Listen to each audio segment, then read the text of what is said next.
presidente Lula pediu ontem a ministros soluções para baixar o preço dos alimentos que estão entre os responsáveis pela alta da inflação.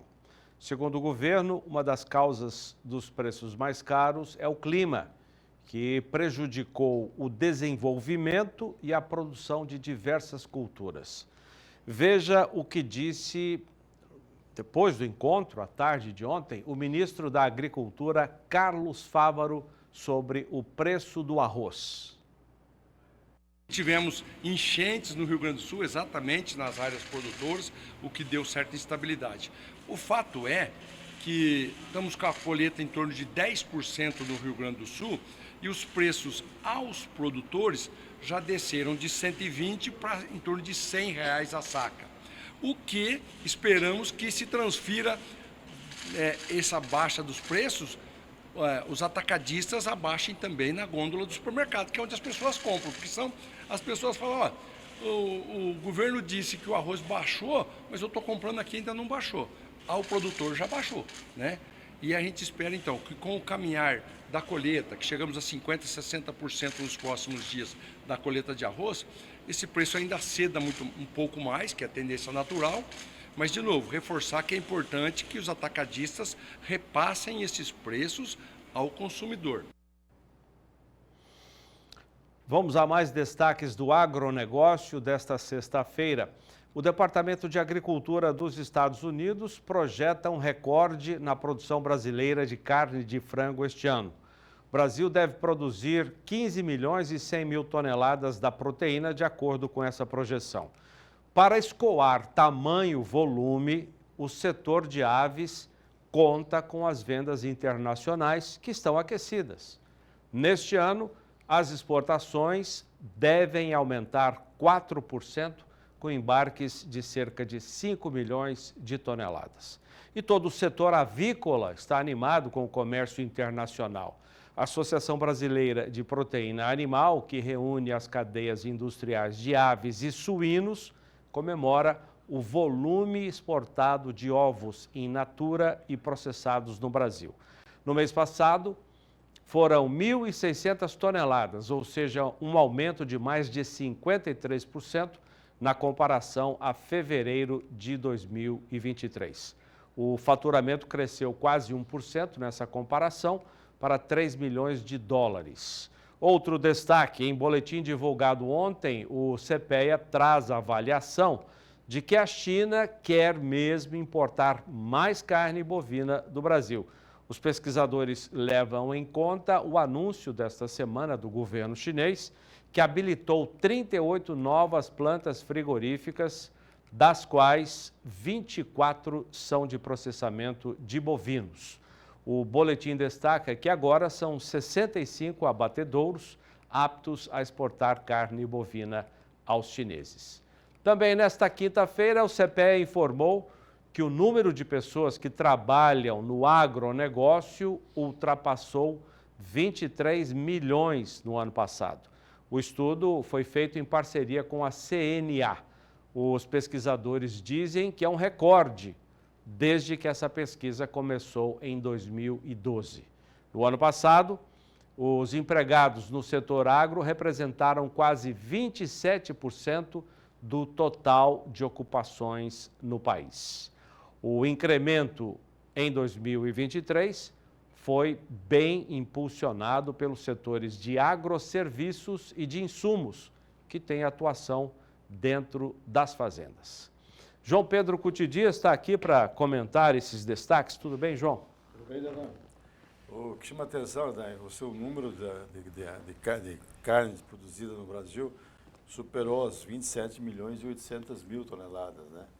Ou seja, você tira por volta de 8 milhões, pouco menos de 8 milhões, ainda assim sobra 19 milhões de toneladas. Divide por 200 milhões de habitantes, nós estamos falando em mais de 90 quilos de carne por habitante ano no Brasil, que é um número muito bom. É um dos números mais altos, é dos países que mais consomem proteína animal, é o Brasil. Vamos ver números numa tela que o João Pedro trouxe para a gente, para ilustrar o comentário. Essa tela fala da produção de carnes no Brasil, das exportações para a China, que é o principal importador da proteína animal do país. Produção estimada para 2023, 27 milhões e 600 mil toneladas. Exportação no ano passado, 7 milhões e 800 mil toneladas, incluindo bovino, suíno e frango, principalmente. E a China? O que a China representou para essas exportações?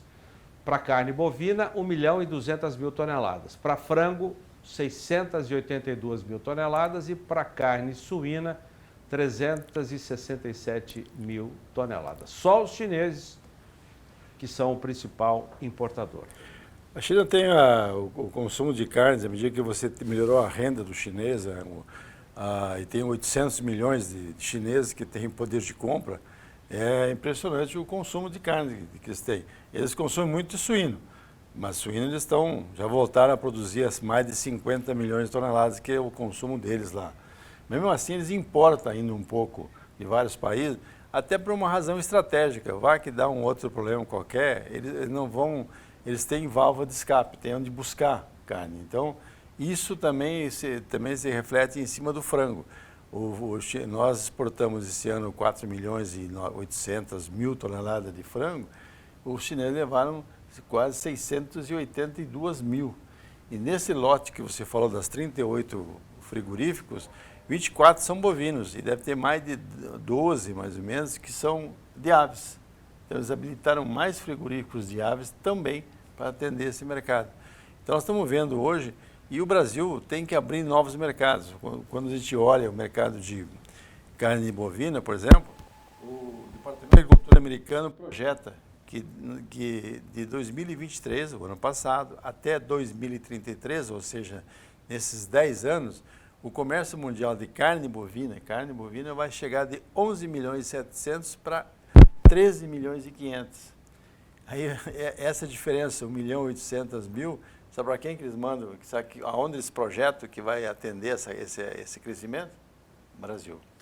O Brasil teria 61% desse aumento de consumo de carne bovina no mercado internacional, caberia ao Brasil atender. Isso representaria 1 milhão e 60 mil toneladas a mais de carne bovina exportando. Agora, o que acontece? Né? Eu acho muito bom esses números, são positivos, só que os frigoríficos, a cadeia tem que trabalhar com rentabilidade. Não adianta nós pensar que vamos exportar 2 milhões e 700, 2 milhões e 800 mil toneladas e a cadeia não tiver lucro, estiver trabalhando no prejuízo. Mais tarde ou mais cedo vai haver uma redução, é lógico, ninguém trabalha permanentemente no prejuízo. Então, eu acho que o grande desafio daqui para frente, aí não é só do frigorífico, da cadeia, todos os setores da cadeia, envolvidos da cadeia, das cadeias. A de frango é extremamente organizada, a de suíno também. A bovina tem que se organizar. Nós temos que ir atrás de mercado, temos que brigar por mercado, entrar em mercados que paguem mais. Exemplo, Japão e Coreia do Sul. Isso vale tanto para a carne suína como para a carne bovina. E tentar um preço médio mais elevado. Esse preço que nós estamos vendendo a carne, se você... $4.500 a tonelada, a carne bovina, o que acontece? Você está pagando no Mato Grosso pouco mais de R$200 a arroba. R$200 a arroba, o confinador vai trocar 6 por meia dúzia ou 6 por 5,7, 5,8. Não vai sobrar muito pouco para ele. Ou nada, ou como aconteceu no ano passado, que ele perdeu quase R$80 então, por cabeça entregue. Então, ninguém consegue trabalhar permanentemente. Então, o desafio nosso, volume, vai ter. O mundo precisa de carne, o Brasil tem condições, nós precisamos mostrar ao mundo também que a nossa pegada de carbono, a exemplo que nós mostramos uma matéria essa semana aqui no canal do Boi, que os pecuaristas do Mato Grosso estão organizando um evento, acho que começou hoje, né? Parece que era hoje o evento lá em Rondonópolis, onde eles mostram que a pegada de carbono dos quilos de CO2 emitidos por quilo de carcaça, no mercado internacional, fala que 60 quilos por quilo de carcaça. Nós fizemos 16, 25% praticamente daquilo. E eles, desculpa te interromper, estão caminhando para baixar esses 16 quilos para 14 quilos. E também, Zé, eu tenho certeza, se eles mensurar o que se fixa de carbono no solo através de um bom manejo dos pastos, como eles fazem, com certeza isso vai baixar mais ainda. Então, o Brasil tem que brigar nessas áreas, mostrar que a questão de pegada de carbono nossa é menor, brigar, mostrar que o nosso bovino é um bovino que ele é o ideal, porque ele vai transformar a fibra de vegetal em proteína de alta qualidade, seja carne, seja leite, enfim, isso nós temos que brigar, para que haja uma rentabilidade. A cadeia tem que ganhar, o criador não pode receber lá no Mato Grosso R$8 por quilo vivo de bezerro, ele fica apertado para ele.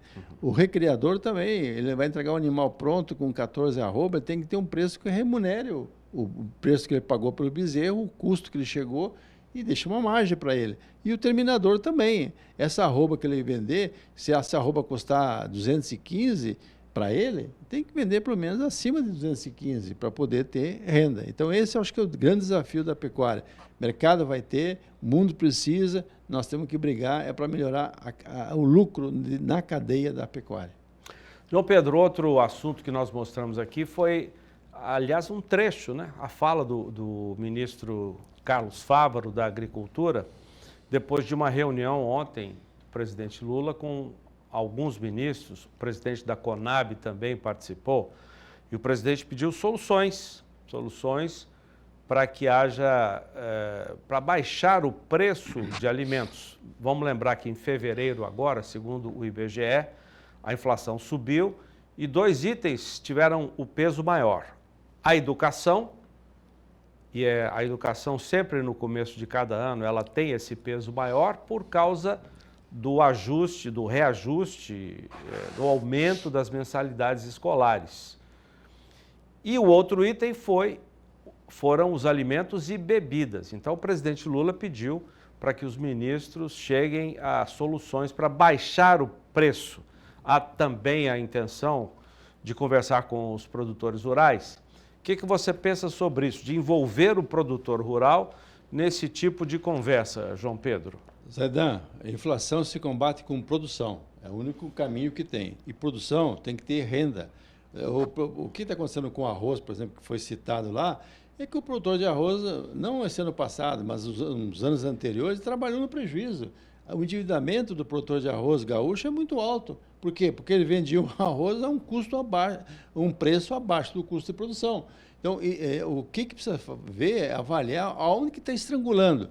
O que está acontecendo? Áreas de fronteira agrícola nova. O que está faltando? Está faltando armazém, está faltando energia, as estradas. Tudo isso impacta em termos de custo para quem produz e, consequentemente, encarece o produto. Então, o Brasil tem que partir para atuar. Não podemos ficar com um déficit de quase 100 milhões de toneladas em armazéns. É muita coisa, é 1/3 praticamente do que nós produzimos em armazém.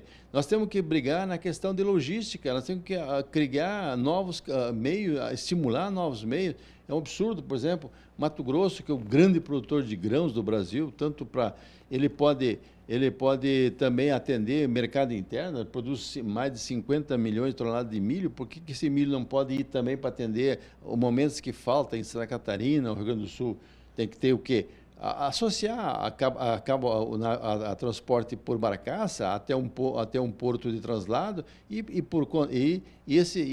essa cabotagem chegar no sul do Brasil a um preço competitivo. Então, essas coisas têm que acontecer, ou seja, produção e rentabilidade para quem produz. Por que soja cresceu tanto no Brasil e nós chegamos numa expectativa de produzir esse ano a quase 150 milhões de toneladas? Porque o produtor de soja ele produziu, teve renda e investiu.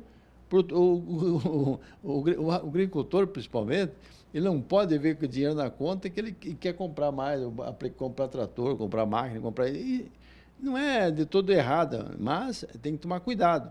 Então, nós estamos vivendo um momento hoje que é uma crise. Uma crise por quê? Por causa do clima. O clima foi o grande culpado nesse momento. Mas, aliado ao clima, nós temos os problemas crônicos no Brasil. Logística, tributação em algumas áreas, uma série de outros problemas que atrapalham. O produtor de arroz no Rio Grande do Sul, ele usa muito diesel no processo de irrigação. O diesel é caro. o custo do diesel é caro, isso encarece o arroz. E você vê, nos produtos que o Brasil exporta, tendo a válvula de escape da exportação, ainda consegue amenizar o problema. Há produtos que é só mercado interno, tipo feijão, nós vamos viver um momento assim, que o feijão aumenta a produção, cai o preço, chega abaixo do custo de produção, diminui a produção, no ano seguinte sobe. Essa gangorra de preço. Se houvesse um trabalho no sentido de atuar em cima dos gargalos, seja de armazém, seja de transporte, seja de alguns itens de custo, o Brasil tem condições de seguir ampliando, passar das 300 milhões de toneladas de grão tranquilamente.